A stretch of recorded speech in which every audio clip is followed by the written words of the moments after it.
8 to 10 a.m. and you are listening to Right, let's wrap up the show today with the regular feature in Ramadan called the Mosques from Around the World, the Masjids from Around the World. And today we've chosen the mosque in Turkey or in Istanbul, in Turkey, which is called colloquially the Blue Mosque. So let's find out more about the Blue Mosque. And my guest is a tour guide, volunteer tour at the Blue Mosque. In fact, let's get it right, a volunteer at the Blue Mosque, and that's Marve Noor Tandawan. So Marve Noor, appreciate your time. Assalamu alaikum. Welcome to the show, and Ramadan Mubarak to you as well. Alaikum salam, Ramadan Mubarak as well. I'm a volunteer in the Blue Mosque currently.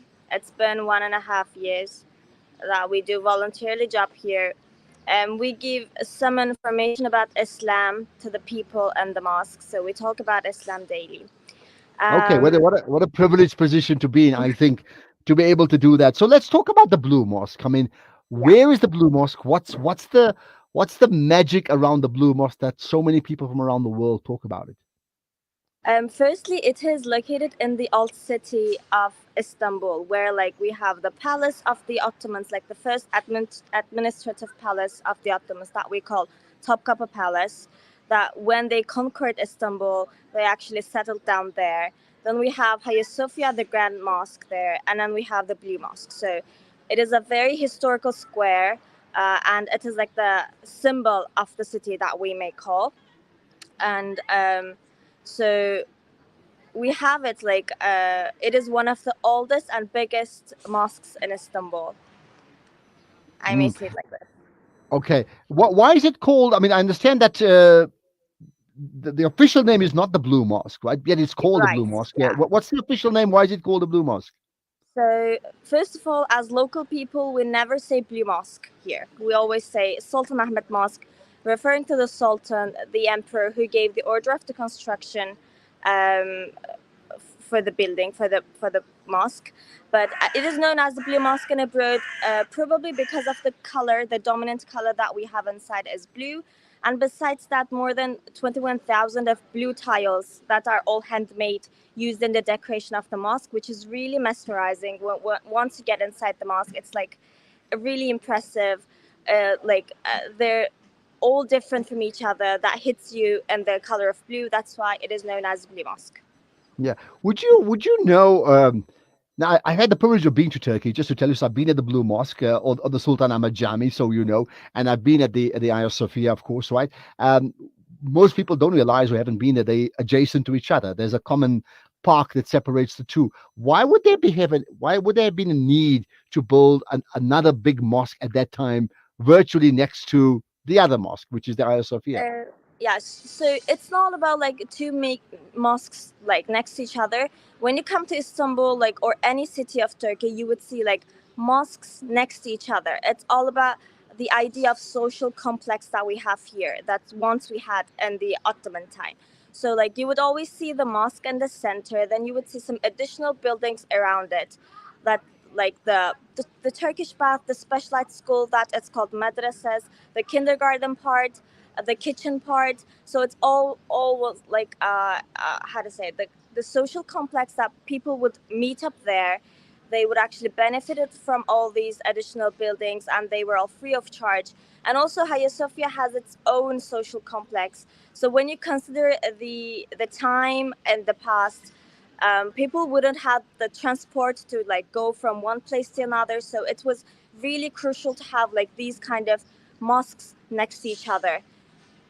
It Okay, is why fascinating. we have Let's them talk about some of the key features that is reflected in the Sultan Ahmed Jami Mosque. Yeah.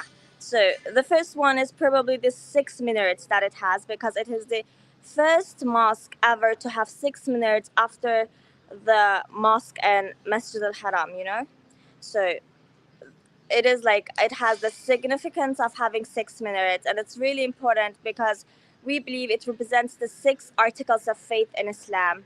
That's why it plays a crucial point here.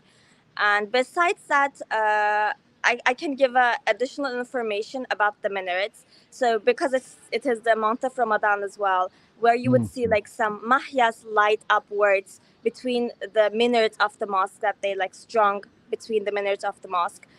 Back in the time in the Ottomans, those like lights were lit up by the olive oil, and you would see like here in the Sultan Ahmed Square.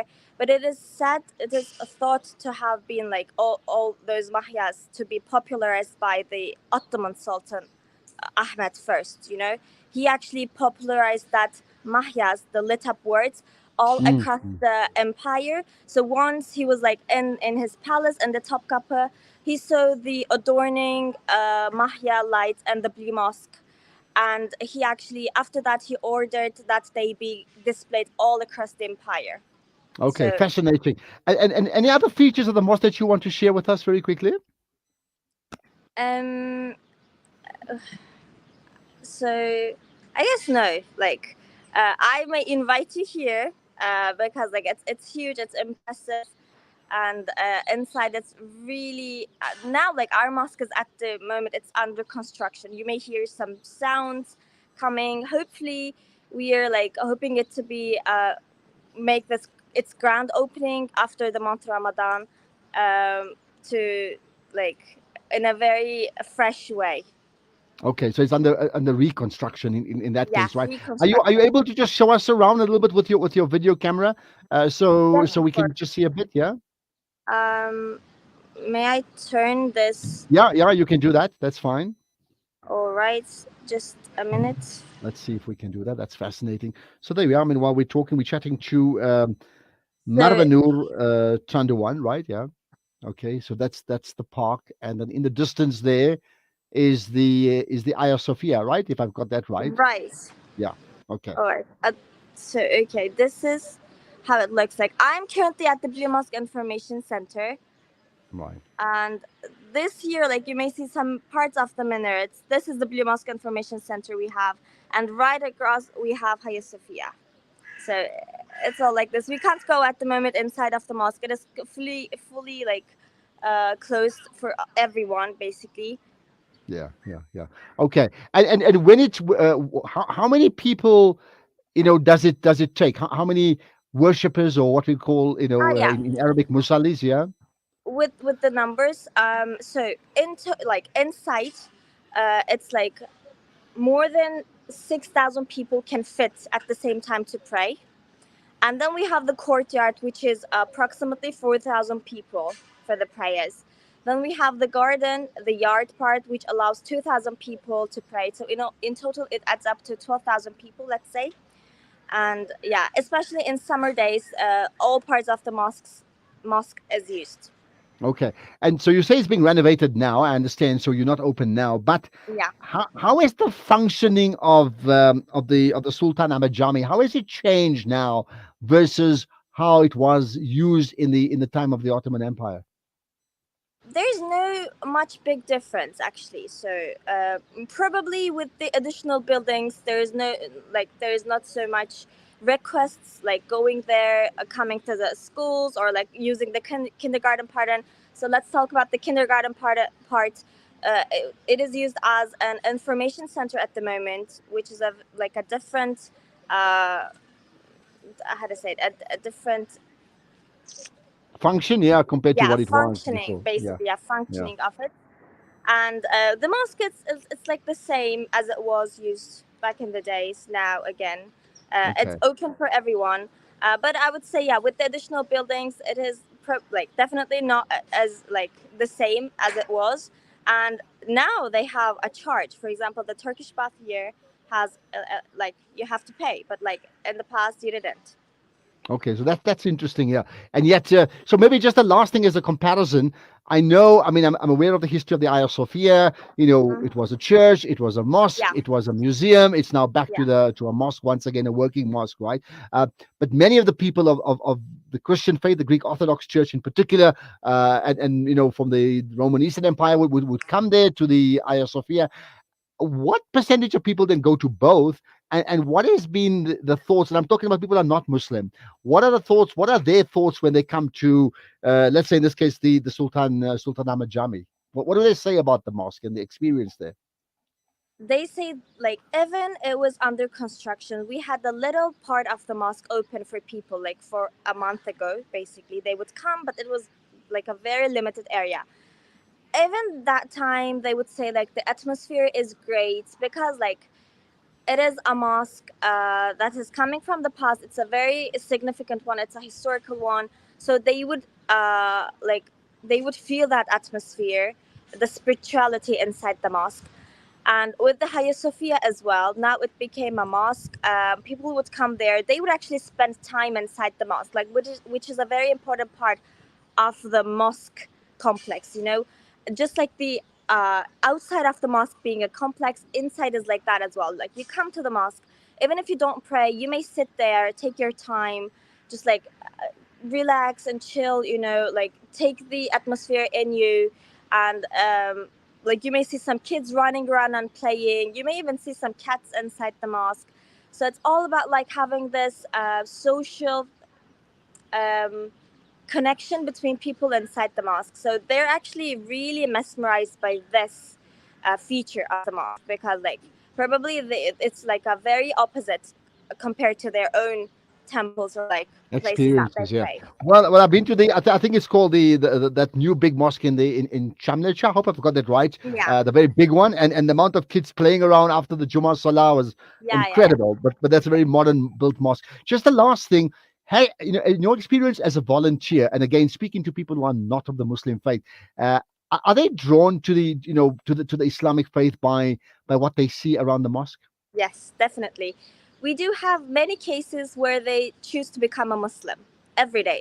With the month Ramadan, it just like, Alhamdulillah, it just like the number of people who become Muslim, who convert, is rising day by day. So it's like a really blissful thing to witness all of this happening here.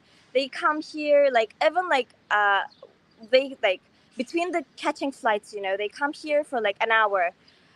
We told one of them, like, they figured out that what were they looking for all this time was this.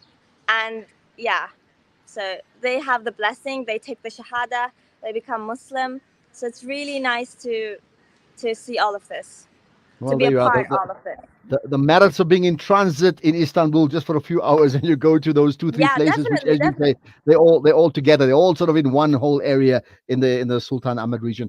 Well, it's been fascinating talking to you. Thank you so much. Very enlightened, Thank and you. hopefully others will be inspired to come and visit. Both the Hagia Sophia as well as the Blue Mosque or the Sultan Ahmed Camii. Most appreciate your time, and I wish you well for the remainder of Ramadan. Mervanur, yeah, sorry. Yeah, yeah, Inshallah, right. Yeah, yeah. best wishes for the rest of Ramadan, and then the Eid festival, or what you call Bayram, I think it is. Yeah. Yeah, the Assalamu Bayram. alaikum. Yeah. Assalamu Assalamu alaikum. alaikum. There you Thank are. you. Thank you There so you are. much for having me. Hopefully, it Appreciate. was a nice interview that informed people a lot about this place. Well, I wish I can go back to the Blue Mosque once again and have another closer look at it sometime soon, inshallah. Thank you You're for your time. always more than welcomed. Yeah. Perfect. Thank you. There we are. So fascinating. Mosques of the world, the Blue Mosque or the Sultan Ahmed Camii in Istanbul in Turkey. Which other mosques should we cover in this feature called Mosques from Around the World? That's it for the show itself. Just let me remind you as we wrap up, right? How much do you know about Sentio Capital? Well, Sentio's Invest for Good philosophy is based on a genuine desire to use their investment skills for the benefit of broader society, while also delivering superior returns for clients. Now, regardless of market conditions. So you can visit the website, sentiocapital.com, for more information on the Sharia investment products. Sentio Capital, invest for good. Sentio Capital Management is an authorized financial services provider. We'll do the Ashraf Garda show again tomorrow from 8 to 10. Then will be, what is it? I'm losing track of my days. Is it day 10? Is it day 11 of Ramadan? Perhaps you can help me. Inshallah, we're getting to the second of the 3 parts of the month, the holy month of Ramadan. Assalamu alaikum.